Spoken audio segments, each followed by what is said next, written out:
Guys, welcome to my channel K2 zoology. Cell biology की last video में हमने आपको सेल बायोलॉजी की हिस्ट्री के बारे में, सेल के बारे में बताया था। आज हम मॉर्फोलॉजिकली दो डिफरेंट सेल के बारे में बात करेंगे, that is animal cell and plant cell. आप इसको डिफरेंस भी कह सकते हैं, difference between animal and plant cell.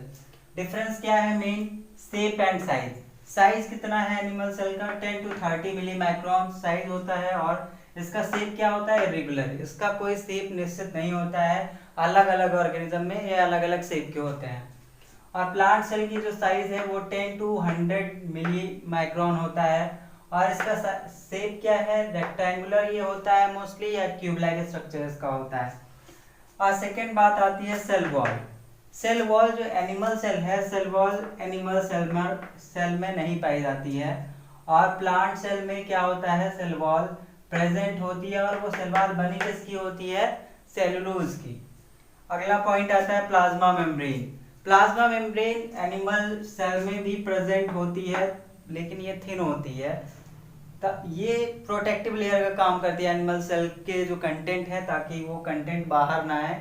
तो जो प्लाज्मा मेम्ब्रेन है वो प्रोटेक्टिव लेयर का काम करती है। और ये प्लांट में भी पाए जाते हैं, लेकिन प्लांट में सेल वॉल के नीचे ये पाए जाते हैं। नेक्स्ट पॉइंट है साइटोप्लाज्म। साइटोप्लाज्म दोनों में प्रेजेंट होता है, because cytoplasm is a living matter. Next point है लाइसोसोम। लाइसोसोम क्या है? लाइसोसोम एनिमल में भी प्रेजेंट होता है। और ये लाइसोसोम में होता क्या है?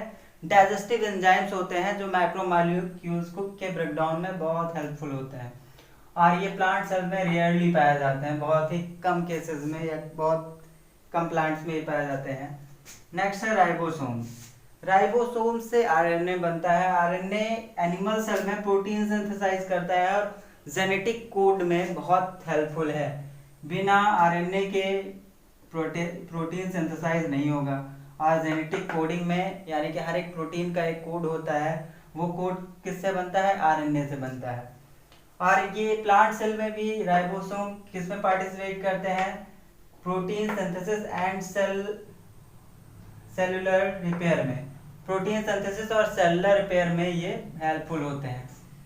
नेक्स्ट पॉइंट आता है वैक्यूल्स।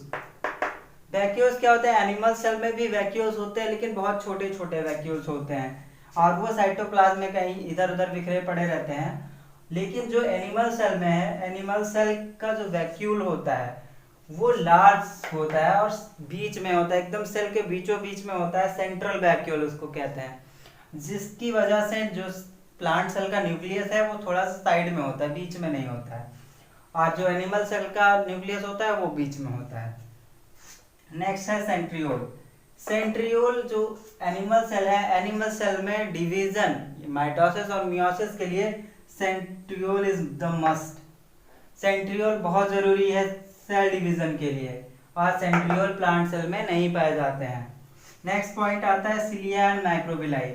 सिलिया और माइक्रोबिलाई एनिमल सेल में तो पाए जाते हैं, लेकिन प्लांट सेल में नहीं पाए जाते हैं। एनिमल सेल में सिलिया और माइक्रोबिलाई कहाँ पर पाए जाते हैं?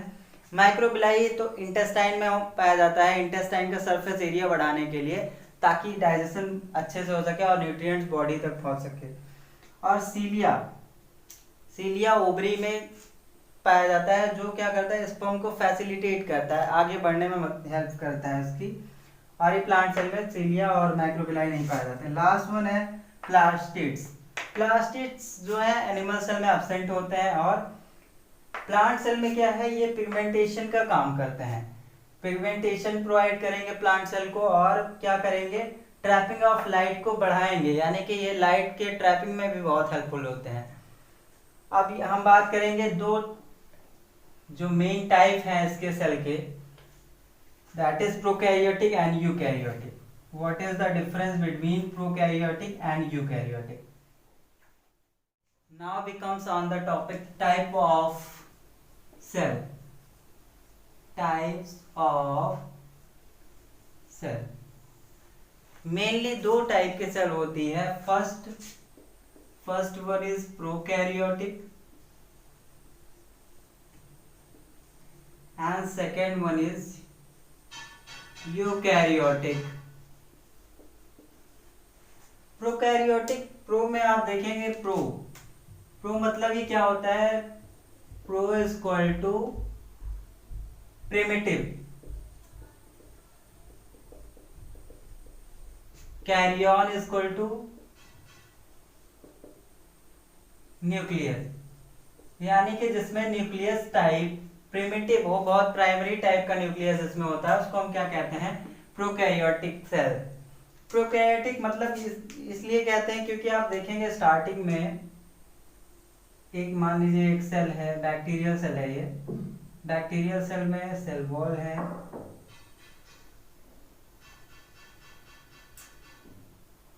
इसमें क्या होता है, न्यूक्लियस जो होता है, न्यूक्लिक मटेरियल, वो इसी साइटोप्लाज्म में इसके बिखरा पड़ा रहता है, इस पे कोई बाउंड्री नहीं होती है।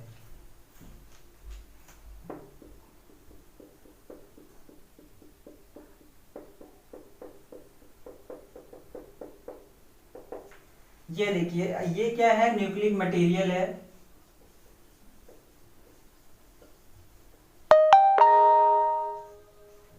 जब किसी सेल के न्यूक्लियस पे यानी कि न्यूक्लिक मटेरियल पर कोई आउटर कवरिंग यानी कि न्यूक्लियर मेम्ब्रेन नहीं होगी, उस तरह के सेल को हम क्या कहेंगे, प्रोकैरियोटिक सेल कहेंगे। मतलब अगर सेल में न्यूक्लियर बाउंड्री नहीं है तो वो सेल क्या होगी, वो सेल होगी प्रोकैरियोटिक। इसके एग्जांपल मोस्टली हैं बैक्टीरिया, आर्कीबैक्टीरिया,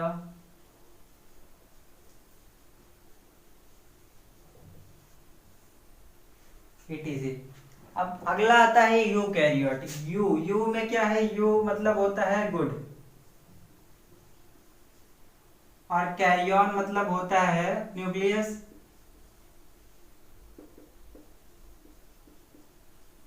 तो जिसका न्यूक्लियस गुड हो, बहुत अच्छा न्यूक्लियस हो, वेल डेवलप्ड न्यूक्लियस हो, उसको हम क्या कहेंगे, यूकैरियोटिक सेल। यानी कि अगर ये न्यूक्लियस है, न्यूक्लियस पे बाउंड्री होगी, ये कोई सेल है मान लेते हैं, इस तरह से एनिमल सेल, इसमें क्या होगा, न्यूक्लिक मटेरियल होगा, न्यूक्लिक मटेरियल के ऊपर क्या होगा, एक कवरिंग होगी, इस तरह से प्रोटेक्शन जो क्रिएट करेगा, और ये कवरिंग भी डबल लेयर्ड होगी, जिसको हम क्या कहेंगे, न्यूक्लियर मेम्ब्रेन।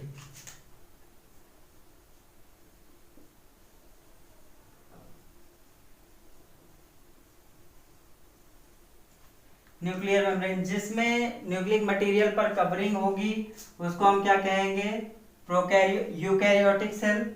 और जिसमें न्यूक्लिक मटेरियल पर कवरिंग नहीं होगी, उसको हम कहेंगे प्रोकैरियोटिक सेल। और भी डिफरेंसेस हैं, जैसे कि इसमें राइबोसोम 80S पाया जाता है, इसमें 70S राइबोसोम्स होते हैं। जैसे आप सब जानते हैं कि जो एंडोप्लाज्मिक रेटिकुलम है वो न्यूक्लियर पोर पर होती है, और इसमें न्यूक्लियर मेम्ब्रेन है ही नहीं, तो न्यूक्लियर मेम्ब्रेन नहीं होगी तो यहाँ पे एंडोप्लाज्मिक रेटिकुलम या ER एब्सेंट होगा, यहाँ पे एंडोप्लाज्मिक रेटिकुलम प्रेजेंट होगा।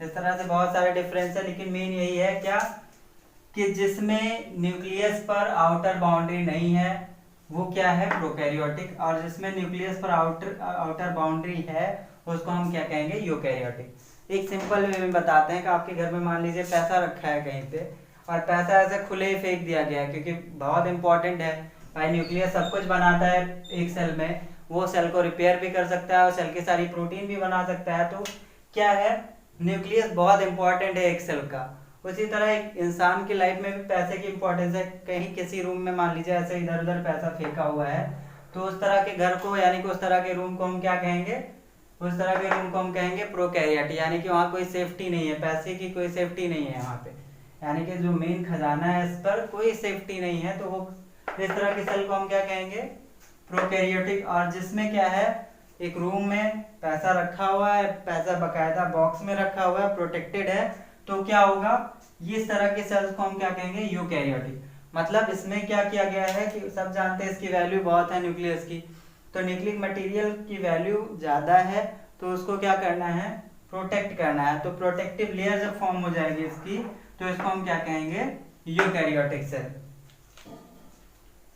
अब हम बात करेंगे cell organelle. What is cell organelles. अब बात करेंगे सेल ऑर्गेनल्स के बारे में। सेल ऑर्गेनल क्या है? Anything with in the or any organelle that is present within the cell and plays role to maintain the cell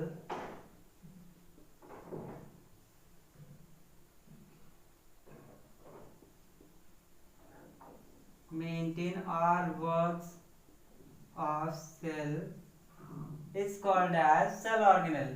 यानी कि एक सेल में बहुत सारे ऑर्गेनल्स होते हैं, यानी कि सेल जो काम करता है, सेल का न्यूक्लियस बहुत सारे काम करता है, प्रोटीन फॉर्मेशन, क्योंकि न्यूक्लियस के अंदर क्रोमोसोम में डीएनए है और राइबोसोम भी होते हैं सेल में। तो ये सब क्या करते हैं? प्रोटीन सिंथेसिस करते हैं, बॉडी के जो न्यूट्रिएंट्स है उनको लाना ले जाना, सारे काम कौन देखता है? Cell organelle. तो सेल के अंदर के जो काम है उसको देखने वाले जो हैं वो हैं सेल ऑर्गेनल्स। तो उन्हीं को हम क्या कहेंगे? उन सब स्ट्रक्चर्स को हम कहेंगे सेल ऑर्गेनल। तो सेल ऑर्गेनल मेनली 7 होते हैं, वैसे तो होते 13 या 14 है, 13-14, लेकिन हम मेनली पढ़ते कितने हैं? 7-8 के आसपास। देखते हैं कौन कौन से सेल ऑर्गेनल है। बाहर से एक सेल को हम अगर देखेंगे, सबसे पहले क्या दिखेगा? एक तो सेल वॉल दिखेगी, सेकेंड वन है ये आपको दिखेगा प्लाज्मा मेम्ब्रेन,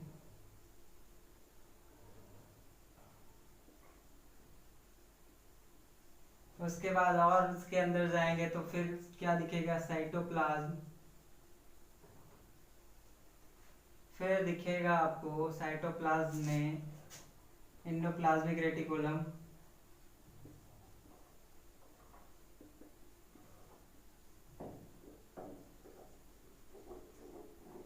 उसके बाद एंडोप्लाज्मिक रेटिकुलम के बाद जो इम्पोर्टेंट एंडोप्लाज्मिक रेटिकुलम लगा किससे होता है? न्यूक्लियस।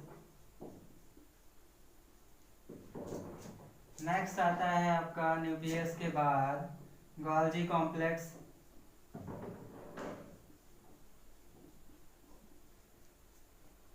और है नेक्स्ट माइटोकॉन्ड्रिया,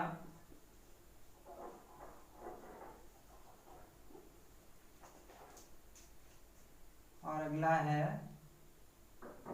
वैक्यूल्स,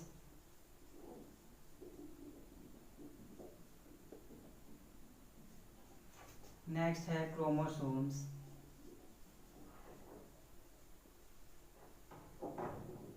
और भी कई सारे होते हैं, ग्लाइऑक्सोसोम्स होते हैं, पैराक्सीसोम्स होते हैं, प्लास्टिड्स होते हैं, लाइसोसोम्स होते हैं। बट जनरली हम इतना पढ़ते हैं क्योंकि ये ज़्यादा इंपॉर्टेंट है। ये प्लांट सेल में होता है, सेल वॉल एनिमल सेल में होता नहीं है। प्लाज्मा मेम्ब्रेन जो है एनिमल सेल प्लांट सेल दोनों में होता है। साइटोप्लाज्म भी एनिमल सेल और प्लांट सेल दोनों में होता है। एंडोप्लाज्मिक रेटिकुलम भी दोनों में होता है। न्यूक्लियस भी दोनों में होता है, एनिमल प्लांट सेल दोनों में। गोल्जी कॉम्प्लेक्स भी दोनों में होता है। और माइटोकॉन्ड्रिया बहुत इंपॉर्टेंट है, ये भी दोनों में होता है क्योंकि ये power house of the cell है, इसके बिना एनर्जी नहीं बनेगी। और वैक्यूल्स प्लांट्स में ज़्यादा डेवलप्ड होते हैं, लार्ज होते हैं। और क्रोमोसोम भी दोनों में होते हैं क्योंकि क्रोमोसोम कंटेन्स डीएनए। तो नेक्स्ट टॉपिक में हम बात करेंगे सबसे पहले सेल वॉल के बारे में। That's all for today. अगली वीडियो में हम बात करेंगे सेल वॉल के बारे में। Thank you for watching my video.